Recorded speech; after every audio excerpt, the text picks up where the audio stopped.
Har qanday o'rinmendagi buxgalterlarga men Inplus'ni tavsiya qilaman.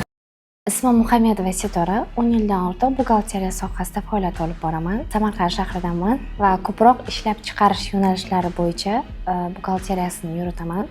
Inplus umuman olganda buxgalteriya sohasi hozirgi kunda juda ham jadal rivojlanib borayotgan, ya'ni soliq qonunchiligiga kiritilayotgan o'zgarishlar, umuman davlat byudjetida olib borilayotgan islohotlar sabab o'ylaymanki, har bitta buxgalter o'zini ustida ishlashi kerak. Uni tajribasi yoki ish stajini ahamiyati yo'q. Har doim inson o'zini ustida ishlab borishi kerak.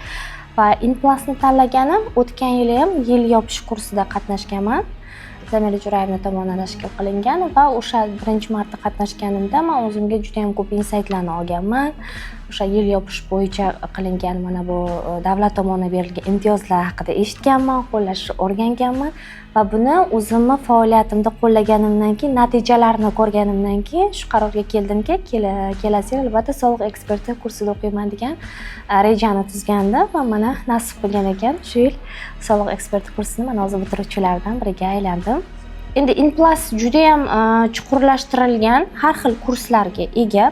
Nafaqat soliq eksperti, u yerda shu 1Sdan tortib buxgalteriyaga kirishdan tortib juda ham ko'p kurslari bor. Shuning uchun buxgalteriya sohasida o'zini malakasini oshiraman degan har bitta buxgalterga, finansistga yoki o'sha nima deymiz hozirgi kunda juda ham ko'p iqtisodiyot sohalarida bu bilimlar ularga baza sifatida juda ham ko'p qo'l keladi degan umiddaman va buni aniq ayta olaman, chunki biz o'rganish darslar davomida ko'proq amaliy materiallardan foydalaniladi, faqat nazariy jihat bilimlarni emas, demak amaliy bilimlarni ham olib uni bemalol o'sha amaliyotda qo'llash imkoniyatiga ega bo'ladi.